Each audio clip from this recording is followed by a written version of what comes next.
नमस्कार।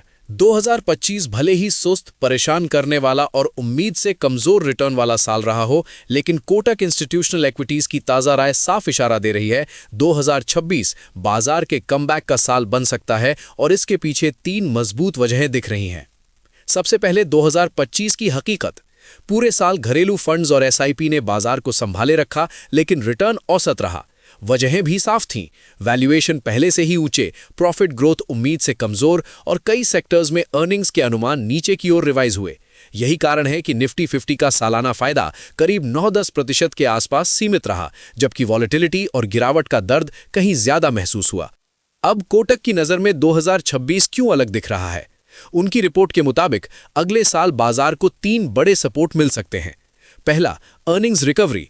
आगे के सालों में निफ्टी 50 की नेट प्रॉफिट ग्रोथ 2 अंकों में रहने का अनुमान है और FY 2027 के लिए ग्रोथ लगभग हाई टीन्स यानी करीब 18% और FY 2028 के लिए मिड टीन्स यानी करीब 15% के आसपास आंकी जा रही है। दूसरा, घरेलू खपत यानी कंजम्पशन में सुधार।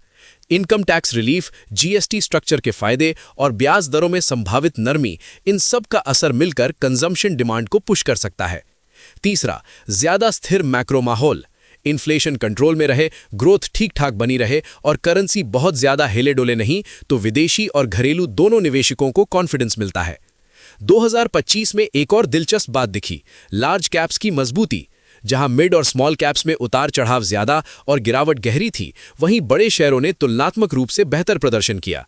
अनिश्चित माहौल में निवेशकों ने सेफर लार्ज प्लेटफॉर्म्स को तरजीह दी, यानी जहां बिजनेस मॉडल, बैलेंस शीट और मार्केट लीडरशिप ज्यादा साफ दिखती है। अब बात करते हैं कि कोटक ने अपने मॉडल पोर्टफोलियो में क्या बदलाव किए हैं, क्योंकि वहीं से पता चलता है कि बड़ा पैसा कहां शिफ्ट हो रहा है। डिक्सन टेक्नोलॉजीज को लगभग 1.50 बेसिस पॉइंट वेट के साथ जोड़ा गया है। थीसिस यह है कि पीएलआई स्कीम, जॉइंट वेंचर्स और इलेक्ट्रॉनिक्स मैन्युफैक्चरिंग में लॉन्ग टर्म ग्रोथ ड्राइवर्स इसे स्ट्रक्चरल स्टोरी बनाते हैं। इंटरग्लोब एविएशन को हाल के करेक्शन के बाद हिस्सेदारी बढ़ाई गई है। कोटक का मानना है कि शॉर्ट टर्म चुनौतियों के बावजूद एविएशन सेक्टर में इंडिगो की लीडरशिप, स्ट्रॉन्ग नेटवर्क और कॉस्ट स्ट्रक्चर इसे लॉन्ग टर्म विजेता बना सकता है। आधार हाउसिंग फाइनेंस को भी पोर्टफोलियो में शामिल किया गया है। कारण, हाउसिंग फाइनेंस स्पेस में स्ट्रक्चरल डिमांड, उचित वैल्यूएशन और स्थिर ग्रोथ प्रोफाइल। दूसरी तरफ जहां अच्छा रिटर्न बन चुका है या वैल्यूएशन अधिक खिंचे हुए लगते हैं, वहां से वेट कम किया गया है। टोरेंट फार्मा को बेहतर रिटर्न के बाद मॉडल पोर्टफोलियो से हटाया गया है, यानी प्रॉफिट बुकिंग और रीबैलेंसिंग का क्लासिक केस। भारतीय एयरटेल और रिलायंस इंडस्ट्रीज में भी वेट घटाया गया है, जिसे पोर्टफोलियो रीबैलेंसिंग और सिलेक्टिविटी का हिस्सा बताया जा रहा है, क्योंकि रिपोर्ट यह भी मानती है कि मार्केट के कुछ हिस्से अभी भी महंगे दिख रहे हैं। अब सेक्टर की भाषा में अर्निंग्स आउटलुक समझिए। कोटक के अनुमान के मुताबिक आने वाले वर्षों में निफ्टी 50 की अर्निंग्स ग्रोथ में सबसे ज्यादा योगदान financials, metals, oil and gas और टेलीकॉम जैसे सेक्टर से आ सकता है।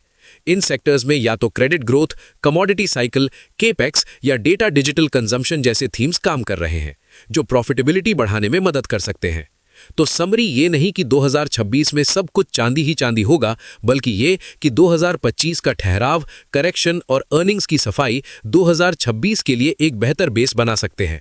लेकिन साथ ही चेतावनी भी साफ है, मार्केट के कुछ हिस्से अभी भी महंगे हैं, इसलिए सिलेक्टिव स्टॉक पिकिंग और सही सेक्टर एलोकेशन पहले से ज्यादा जरूरी होगा। अब आप बताइए, आपकी नज़र में 2026 की सबसे बड़ी थीम क्या होगी? कंजम्पशन, मैन्युफैक्चरिंग, फाइनेंशियल्स या कोई और सेक्टर? कमेंट में अपनी राय जरूर लिखिए। वीडियो जानकारीपूर्ण लगी हो तो लाइक कीजिए, अपने दोस्तों और फैमिली के साथ शेयर कीजिए और ऐसी ही हाई एनर्जी मार्केट आउटलुक और स्टॉक स्ट्रैटेजी अपडेट्स के लिए चैनल को सब्सक्राइब जरूर कीजिए। साथ ही बेल आइकॉन दबाइए ताकि 2026 की अगली बड़ी मार्केट कहानी सबसे पहले आप तक पहुंचे।